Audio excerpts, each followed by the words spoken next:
Buenas a todos. Vamos a iniciar la conferencia de Poder del Estilo de Vida y del Control de los Factores de Riesgo Cardiovasculares sobre la historia natural de la enfermedad aterosclerótica. Y en este marco del Congreso Venezolano de Aterosclerosis AVA 21, que tiene el epónimo del doctor Osvaldo Obregón, en agradecimiento y honrarlo a él por la cantidad enorme de investigaciones que ha hecho a lo largo de la vida, que tienen relación con aterosclerosis y enfermedades metabólicas. Así que voy a compartir mi pantalla para que tengamos la presentación del control de factores de riesgo. No tengo nada que declarar para esta presentación y voy a seguir este guión donde hablaremos de qué es un estilo de vida saludable, cuál es el concepto de salud cardiovascular, cuál es la eficacia de la modificación del estilo de vida, por qué es difícil esa modificación del estilo de vida, en qué consiste el consejo médico y hasta qué punto es importante, y las conclusiones que vamos a tomar. Primero que todo, el fundamento de la prevención, tanto primaria como primordial como secundaria, es el estilo de vida saludable durante todo el camino vital. ¿Cuál es ese concepto? ¿Cómo se define un estado de vida saludable? Se define por 5 puntos básicos que son un patrón de dieta higiénica, donde disminuyamos la concentración de carbohidratos, mantengamos una ingesta de proteínas de alto valor biológico y enfoquemos nuestro consumo de lípidos para lípidos que sean monosaturados o poliinsaturados, pero evitemos los saturados. Tengamos una actividad física regular que consiste en por lo menos 30 minutos de caminata rápida diaria, por lo menos 3 veces a la semana y si es posible diaria mejor. Evitar la exposición al tabaco en cualquier forma, bien sea desde fumar cigarrillo, pasando por tabaco, pipa y hasta alquiler. Cubrir el tiempo de sueño adecuado, que después veremos de qué se trata. Y una de las cosas más difíciles, que es controlar el estrés. La duración del sueño inadecuada se incorporó como factor de riesgo para la enfermedad cardiovascular por la American Heart Association apenas en el año 2019, como riesgo para enfermedades tanto cardíacas como para enfermedades cerebrovasculares. Y se estima que la duración de sueño normal debe ser entre 7 y 9 horas, de manera que menos de 7 horas por noche o más de 9 horas por noche se comporta como un factor de riesgo para este tipo de enfermedades vasculares. Se estima que el 20% de los adultos duermen menos de 7 horas por cada noche, y que el 65% duermen entre 7 y 9 horas, lo cual indica que por lo menos la mayoría está durmiendo sin crear un factor de riesgo adicional. La apnea obstructiva del sueño ya se ha incorporado como un factor de riesgo cardiovascular y 31% de los pacientes varones lo tienen y 17% de las mujeres tienen apnea obstructiva del sueño. Evaluando qué es el concepto de salud cardiovascular ideal, encontramos que es la ausencia de manifestaciones clínicas de enfermedad cardiovascular. Pero agregándole a esto 4 niveles óptimos de conducta saludable, que son evitar el tabaquismo, hacer un buen nivel de actividad física, como ya hemos conversado, tener una dieta saludable, como también hemos conversado, y mantener un adecuado peso corporal, que veremos más adelante. Más a esto se le debe agregar el control de 3 factores de riesgo cardiovascular muy importantes, que son el azúcar en la sangre, el colesterol en la sangre y la presión arterial. ¿Qué sucede con el efecto de prevención? El enfoque de gasto de todos los países, en general, es hacia el descubrimiento de medicamentos nuevos para tratar enfermedades en los países en que se hace, que son la minoría, y el tratamiento de enfermedades con medicamentos nuevos, que es lo que se hace en prácticamente todas las situaciones médicas y de relación médico-paciente. Pero se deja a un lado y en un segundo plano la prevención. Y esto indica que, sabiendo que las enfermedades que son prevenibles, como las enfermedades cardiovasculares y el cáncer, que son a su vez las más comunes y las que tienen más alta mortalidad dentro de la escala de mortalidad de todos los países, son a su vez muy costosas cuando se presentan, pero a la vez también son prevenibles. De manera que el enfoque de prevención sería el enfoque mucho más barato para que no tengamos enfermedades y evitemos que los costos generales de la salud del país aumenten. Vamos a ver lo que es el riesgo relativo en cuanto a muerte de acuerdo al control del número de factores de riesgo cardiovasculares. Este fue un estudio publicado en el año 2012 por Leffect Wallach e incorporó 21 estudios para un metaanálisis que llegó hasta 531.000 pacientes, con un seguimiento de 13 años, donde los factores de riesgo tomados en cuenta fueron obesidad, consumo de alcohol, tabaquismo, dieta y actividad física. Vean ustedes que el riesgo relativo de muerte va en disminución a medida de que se controle más número de factores de riesgo. Cuando hay un solo factor de riesgo controlado, no importa cuál de ellos, la disminución del riesgo relativo de muerte va por el orden del 26%. Cuando hay 4 factores de riesgo controlados, la disminución del riesgo relativo de muerte sube hasta 68%. De manera que la conclusión del estudio indicó que el control de 4 factores de riesgo llega hasta una disminución del 66% de la mortalidad total. En el estudio de incorporación de los pacientes de la salud de las enfermeras y el estudio de los profesionales de la salud en seguimiento, que sumaron en su total común aproximadamente 120.000 pacientes, evaluaron la ausencia de 5 factores de riesgo para el estilo de vida, como fue nunca fumar, un índice de masa corporal adecuado que estimaron entre 18,5 y 24,9 kilogramos por metro cuadrado, ejercicio físico de más de 30 minutos al día, moderado a vigoroso de tipo caminata, ingesta moderada de alcohol que estimaron que fuese para mujeres menos de un trago o menos diario y para hombres no más de 2 tragos diarios, estándar, los tragos estándar, y una dieta de alta calidad biológica. Para este estudio no fueron incluidos las variables de hipertensión, dislipidemia o medicamentos. Y se asoció todo enfocando la mortalidad. El seguimiento fue de 34 años y las muertes que se acumularon en ese periodo fueron 42.167. Y ven ustedes los resultados en gráficos. En este gráfico vamos a ver la expectativa de vida después de los 50 años de acuerdo con los factores de riesgo controlados. Vean ustedes, la primera barra azul oscura es ningún factor de riesgo controlado. Y la última barra es 5 factores de riesgo controlados en mujeres o en hombres.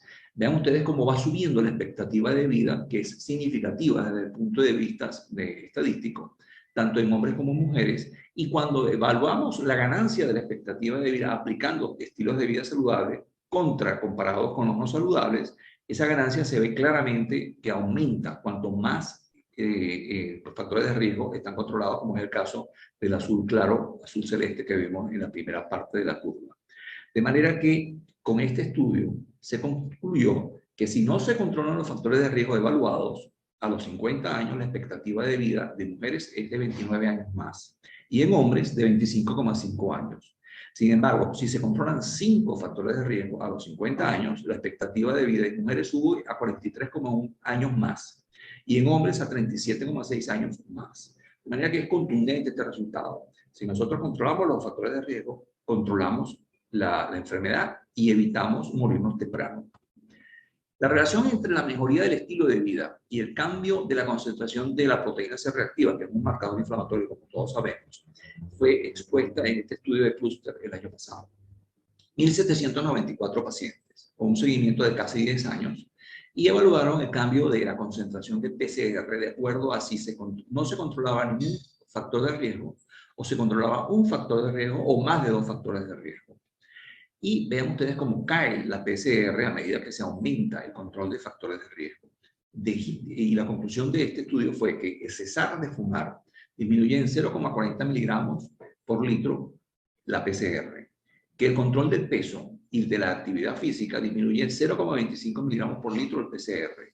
No así hubo ese resultado con el control del consumo de alcohol.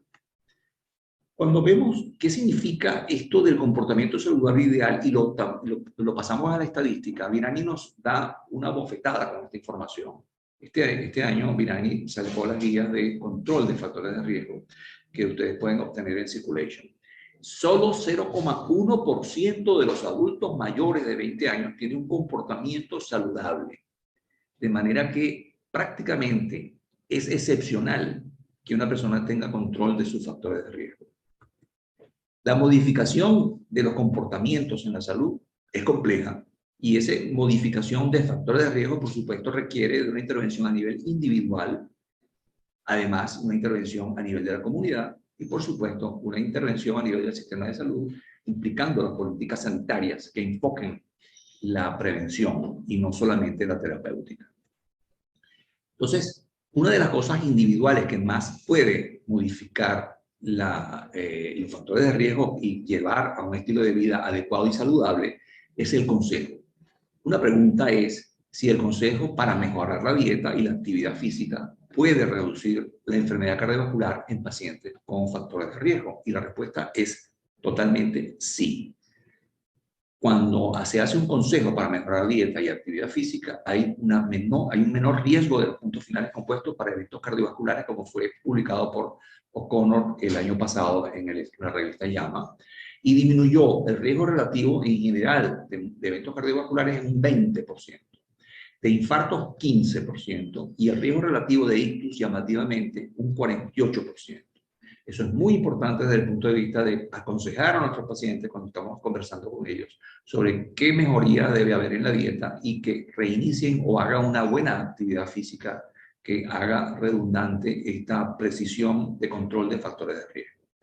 Otra pregunta que nos pudiéramos hacer es ¿hasta qué punto esto es importante? Bueno, vean ustedes que el número necesario de pacientes a tratar para controlar un evento cardiovascular es de 100. Pero si el grupo que estamos evaluando es un grupo de riesgo alto, entre 7,5 y 10%, de acuerdo al American Heart, el número necesario de pacientes a tratar baja a 67, se hace más efectivo.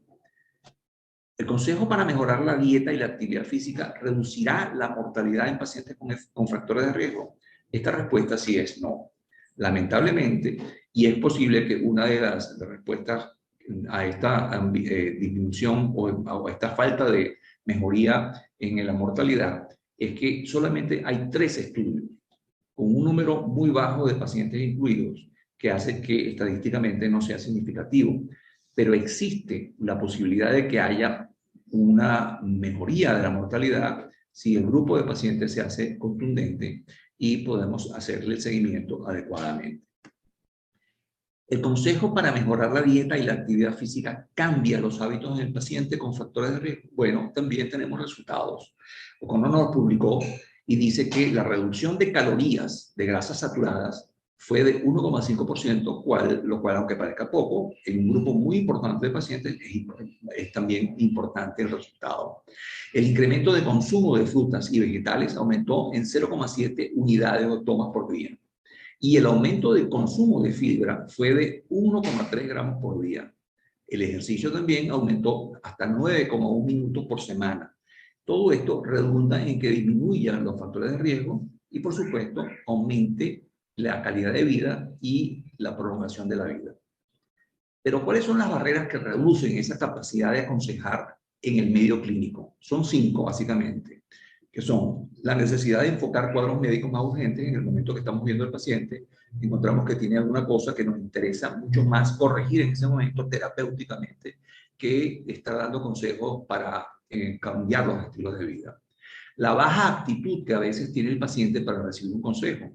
A veces nos topamos con pacientes que son obesos, que no quieren hacer ejercicio, por más que le digan que es importante y no les interesa. Pero hay que insistir en esto. Otro punto que es una barrera es la falta de recursos de apoyo. La restricción del tiempo probablemente sea uno de los puntos más importantes en cuanto a disminuir la conversación con el paciente. Estamos apurados generalmente, tenemos muchas cosas pendientes que hacer y restringimos el tiempo para no gastarlo en eso de darle consejos al paciente. Y por último, una falta de percepción de la eficacia. Como hemos visto, la eficacia no es muy alta, pero sí existe. De manera que tenemos que tener en cuenta estos resultados y seguir insistiendo en que es importante el consejo médico para que el paciente pueda cambiar el estilo de vida y mejorar su pronóstico de vida. De manera que, como conclusiones, les traigo que es excepcional el mantener un estilo de vida saludable después de los 20 años. Sin embargo, debemos insistir en definir qué es un estilo de vida saludable, decírselo a nuestros pacientes que muchas veces no lo saben, que el cambio del estilo de vida hacia un perfil saludable es eficaz para prevenir las enfermedades cardiovasculares. No la mortalidad todavía, pero sí es eficaz para prevenirlas. que el consejo médico es muy importante y aunque sea poco eficaz en números, no debe dejar de hacerse porque siempre se hace algo, siempre se controla algo, siempre se puede controlar algún tipo de factor de riesgo que evitará enfermedades en nuestros pacientes. Y por último, la modificación de los factores de riesgo es factible, pero aunque es difícil de lograr, hay que seguir insistiendo en ellos. Muchas gracias a todos por su atención y después vendrá el periodo de preguntas y respuestas donde ya comentaremos alguna duda que quede en el ambiente. Muchas gracias.